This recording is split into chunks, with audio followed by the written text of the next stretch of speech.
Question चाहते हैं तो सबसे पहले बेहतरीन तरीका ये है कि लैपटॉप पे करें, लैपटॉप पे ये वीडियो लेक्चर्स लें और साथ ये काम करें कि अपने पास एक रजिस्टर रखें ताकि आप लेक्चर्स को प्रॉपर नोट करें। इसका तरीकाकार यही है। अगर आप वीडियोस देखते रहेंगे, लेक्चर सुनते रहेंगे तो नींद भी आएगी और इंटरेस्ट भी डेवलप नहीं होगी, साथ साथ काम भी नहीं होगा। बराए मेहरबानी रजिस्टर रखिए, रजिस्टर में जो लेक्चर आप लिखते हैं डेट लिखें, साथ लेक्चर्स को नोट करें और आप जब अपने हाथ से खुद लिखेंगे तो इंशाल्लाह ताला ये याद रहेगा, ये आपकी ज़रूरत बन जाएगा। क्यों? जब आपने टेस्ट सेशन देना है आपको रिवीजन की ज़रूरत पड़ेगी और रिवीजन आपने अपने हाथ से लिखे हुए नोट्स से करनी है।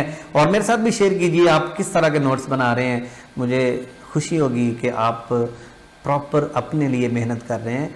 और एक तरीकाकार अपनाइए कि एक रजिस्टर लीजिए नया और उसमें यूँ कीजिए कि जो आपका फेवरेट सब्जेक्ट है, जैसे फिजिक्स इंशाल्लाह ताला फेवरेट बनेगा इंशाल्लाह आपका, तो उसके दो हिस्से कर लीजिए। फर्स्ट पोर्शन में अपना एक सब्जेक्ट और नेक्स्ट पोर्शन में दूसरा। कई स्टूडेंट ऐसे होते हैं जो मिक्स कर लेते हैं, फिजिक्स फिर केमिस्ट्री फिर बायोलॉजी फिर इंग्लिश, इस तरह से डेली मिक्स करते गए और जब रजिस्टर ख़त्म हो जाता है तो उनका तरीकाकार होता है रजिस्टर, वो उनको कोई फ़र्क नहीं पड़ता। ऐसे स्टूडेंट्स लेजेंड्स होते हैं, उनकी मेमोरी बड़ी स्ट्रांग होती है। आप भी ऐसे तो नहीं?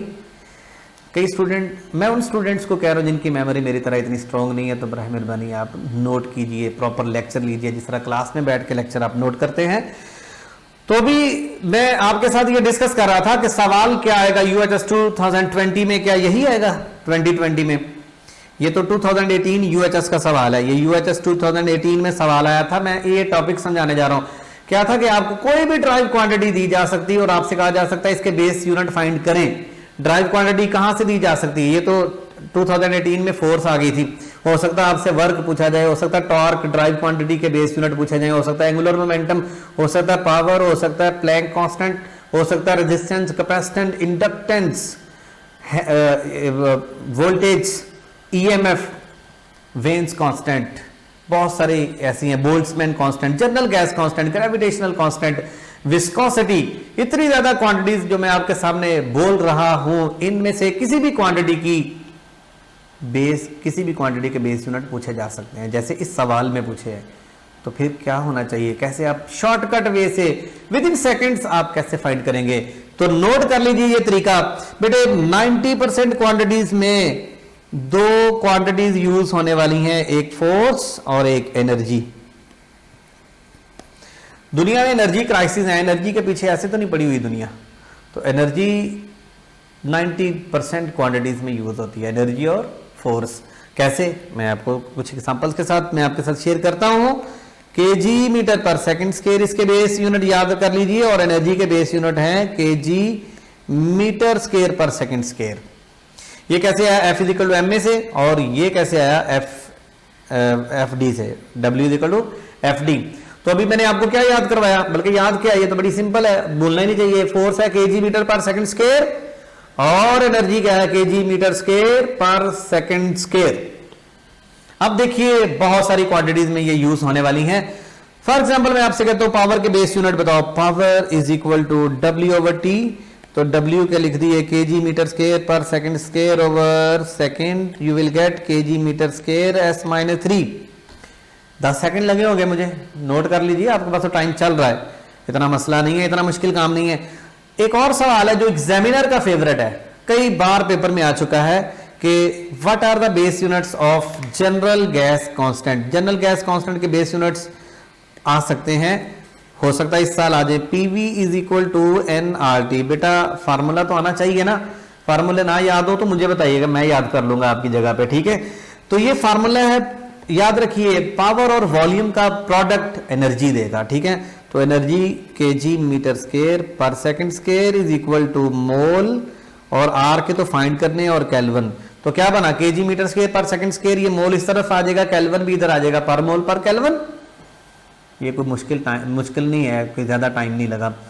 आप सोच रहे हैं कि ये तो आसान सी थी, बेटे सारी आसान लगेंगी। अब प्रेशर इनटू वॉल्यूम अभी तो आपने नहीं पढ़ा, लेकिन 11 चैप्टर में मैं जाके आपको समझाऊंगा कि ये प्रोडक्ट एनर्जी ही होता है। और सेकंड ईयर में चले जाते हैं। रिसेंटली आप सेकंड ईयर पढ़ के आए हैं, रिसेंटली आपने सेकंड ईयर पढ़ी है और आपको अच्छी तरह से आती है, मेरी तरह आप भी मुस्कुराए होंगे। बहुत अच्छी तरह से आपको सेकंड ईयर आती है। मैं जब सेकंड ईयर में पहुंचूंगा तो मुझे आइडिया होगा, क्योंकि आप रिसेंटली सेकंड ईयर पढ़ गए हैं, तो रिसेंटली सेकंड ईयर जब पढ़ गए हैं तो सेकंड ईयर आपकी edge compare to first year strong होगी। लेकिन मेरा ये एक्सपीरियंस है, मैक्सिमम स्टूडेंट इसके अपोजिट होते हैं। आप मुझे जरूर वजह बताइएगा कि क्या वजह सेकंड ईयर आपकी स्ट्रांग क्यों नहीं होती। अभी रिसेंटली पढ़ी है, फर्स्ट ईयर तो 1 साल पहले पढ़ी थी। ओके, मैं इसके बेस यूनिट फाइंड करने जा रहा हूं, रेजिस्टेंस। अब मेरे पास रेजिस्टेंस के 2-3 फार्मूले, R is equal to V over I, R is equal to rho L over A और R is equal to power over I square, है ना। कोशिश कीजिए, शॉर्टकट काम करने का तरीका कार ही होता है कि अगर आप अगर आप ऐसा फार्मूला लिखें कि जिसमें बेस क्वांटिटी आ जाए। इसमें ये बेस है लेकिन ये बेस नहीं है, ये वाले फार्मूले में एरिया भी बेस नहीं है, रो भी बेस नहीं है, ये भी मत लगाइए। इस फार्मूले को गौर से देखिए कितना आसान है। पावर अभी अभी हमने पढ़ा kg मीटर स्क्वायर S-3 और एम्पेयर स्क्वायर हो गया। कैपेसिटेंस का फाइंड करते हैं, कैपेसिटेंस के भी कई फार्मूले, C is equal to Q over V, C is equal to A epsilon nought over D। मैंने तो रट्टा लगाया हुआ है, आपका भी रट्टा ऐसा ही होगा। फार्मूले याद कर लें, फार्मूले याद नहीं करने, 2-4 बार लिखें ऑटोमेटिकली पता चल जाते हैं। रट्टा लगाने से फार्मूले याद नहीं होने, मैं आपको बता रहा हूं। ओके, ये भी फार्मूला है, energy is equal to half CV square, sorry half Q square over C। इस फार्मूले से C एक साइड पे करें तो आएगा Q स्क्वायर ओवर 2E। आप ये फार्मूले जब मैं करवा रहा हूं ना आपको, एक बार ही आपने इनको अटेम्प्ट करना है। अगली बार जब ये सवाल आएगा तो आपको पता चल जाएगा कि ये फार्मूला आप एक बार यूज कर चुके हैं। प्रैक्टिस आपकी इस तरह से करवानी है कि जो आपको आसान तरीन तरीके से आपको बेस यूनिट्स फाइंड करना समझाया जाए। अब ये वाला तरीका मुश्किल, कैपेसिटेंस नहीं, ए और एप्सिलॉन नॉट के कौन फाइंड करता रहे। ये चार्ज भी ड्राइव है, वोल्टेज भी ड्राइव है, इसको भी रहने दो। इधर वाला चेक करो, ampere square second square, charge होता है ना एम्पेयर सेकंड, और आप ये तो समझ जाएंगे एनर्जी का यूनिट क्या है, kg मीटर स्क्वायर पर सेकंड स्क्वायर। हो गया, सिंप्लीफाई तो कर ही लोगे ना। कोई भी क्वांटिटी ऐसी नहीं है जिसके बेस यूनिट फाइंड करना कोई बड़ा मसला हो, कोई रॉकेट साइंस नहीं है ये। आप एक काम कीजिए, आपको एक असाइनमेंट दे दूं, क्या ख्याल है? होनी चाहिए एक असाइनमेंट, जिस असाइनमेंट में इस तरह की ड्राइव्ड बेस क्वांटिटी हो, सॉरी ड्राइव्ड क्वांटिटीज हो और आप उनके बेस यूनिट फाइंड करें, जैसे मैंने आपके सामने 1-2 एग्जांपल्स रखी हैं। तो हो जाइए तैयार फिर पहली असाइनमेंट के लिए। ये इतना मुश्किल टास्क नहीं है, मुंह नहीं बनाना आपने। जितनी भी आपको मैंने ड्राइव क्वांटिटीज असाइन करनी है, आपने आज के दिन हैप्पी संडे मनाओ और इन ड्राइव्ड क्वांटिटीज के बेस यूनिट फाइंड करो और अपने नोट्स भी बनाओ। और आप कौन से तरीके से करते हो, मुश्किल तरीके से, आसान तरीके से, ये आप पे डिपेंड करता है। और मेरे साथ भी शेयर कर लीजिएगा, डिस्कस कर लीजिएगा। व्हाट्सएप ग्रुप पे आपको मैसेज करने का अलाउ कर देंगे 1-2 दिन के अंदर, और फिर वहां पर भी डिस्कशन हमारी स्टार्ट हो जाएगी। तो असाइनमेंट की तरफ आइए। ये आप देख रहे हैं कुछ क्वांटिटीज मैंने लिखी हुई हैं, आप इनको नोट कीजिएगा और इनके बेस यूनिट्स लिखिएगा।